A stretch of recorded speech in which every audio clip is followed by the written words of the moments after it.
welcome to the Principles and Safety of Pest Management.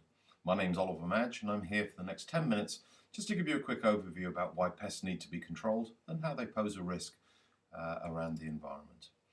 Well, why do we need to control them? We're talking about species that, by their sheer definition of a pest, means that there's probably the wrong thing in the wrong place. But really we're talking about something that's got a detrimental effect on human health. Now that's quite important when you start to think about disease, psychological impacts as well. We then start to talk about damage, and most pests have an ability to cause damage, be it rats with their gnawing or mice as well. But even insects, moth for example, will go in and eat carpets and curtains. So there is a financial element that comes into play as well.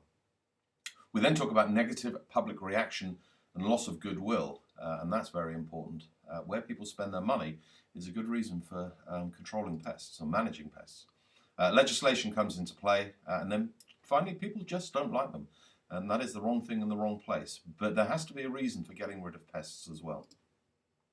Now in terms of contamination, as you can see, a cockroach on a pizza, maggots, either falling from the ceiling as happened before, or in the food stocks themselves, and obviously flies come into play, does cause big problems. Talk about disease. Here's a collapsed sewer. You can just see across the top where the brickwork has gone. Rats can nip up the side. They've burrowed through and actually gone up into the surface up above. And of course all the disease and bacteria that sits in the sewers equally transfers with the rats.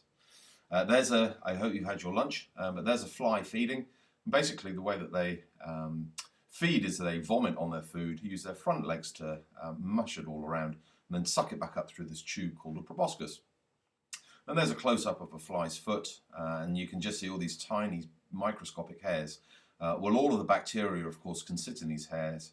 When they then land on your food, and that could be your sandwich, then exactly the same feeding process would happen from where they previously ate as well.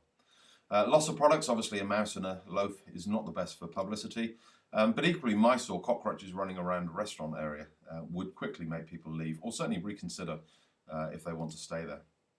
Damage, rodents will chew on cables, they call it gnawing, and we'll look at that when we start to look at rodents in more depth. But you can see the exposed copper underneath the electrical cables, and that of course has a huge health and safety risk. The image that we have here, wood for rodents for example, is not a problem at all, as indeed nor is plastic, and this was a water tank up in an attic, and the tank continuously overflowed whilst the problem wasn't solved. Here we have a mouse in a fuse board. Mice need a very small gap to get into, but actually how many fires have been created? It's probably an unknown fact. And of course you then have an add-on cost on that side where fire engines, etc. Loss of reputation is really where you want to spend your money. Let's say that you had restaurant A and restaurant B. If you knew that restaurant A had cockroaches, for example, and you took your money and ate out at restaurant B, that is a transfer of goodwill. Now the advantage of having a cockroach-free environment, as in restaurant B, is that people will come and spend their money with you. And obviously if you have rats running around a restaurant or cockroaches crawling all over the floor, that's not exactly the place where people will necessarily want to spend their money. We then have the law, a very powerful element in terms of supporting pest control and pest management. But which one? We have an awful lot of pieces of legislation. And as the course progresses and we build on your knowledge, you'll actually find out which piece of law comes in at the right time. But you could be talking Food Safety Act, you could be talking Health and Safety at Work Act, to name but many. But we will cover those as the course progresses. Just enforcement, actually, as we look at legislation. Health and Safety Executive really police the legislation at work. But when we start to talk about diseases, damaged cables, HSE could certainly come into play there. You then have environmental health officers. Really, they police the food safety at work. Increasingly, they're starting to take on responsibilities of HSE. Very important people, EHOs, and certainly one I'd recommend that you get to know in your local area. Because environmental health officers can issue something called a remedial action notice. Now, a remedial action notice is basically a document that is given to a business owner that would give them a period of time to action something that's not quite right. And it would vary obviously around the country. Prohibition notice, that's when they come in and they go, business is closed, and that has happened on many, many occasions, and there'll be lots of examples as the courses progress about how environmental health officers have enforced action on business owners to make sure that they clean up their act. Penalties, as I say, is about closure. I've never known anyone go to prison for mice, but technically it's possible.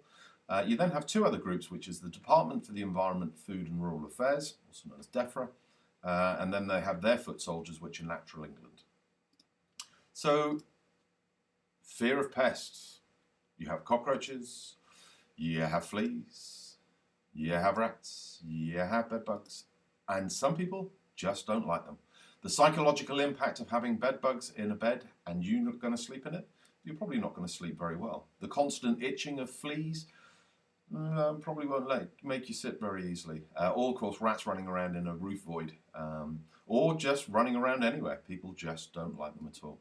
So, just to conclude, why do we need to control them? Well, detrimental effect on health of humans, disease, damage, psychological impacts, damage of structures and food, so we've got electrical cables, undermining buildings, there are an awful lot.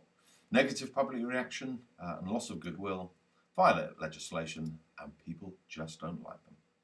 Hope you enjoyed this lesson. Please click on the next course, which will take you through pest biology. Thank you.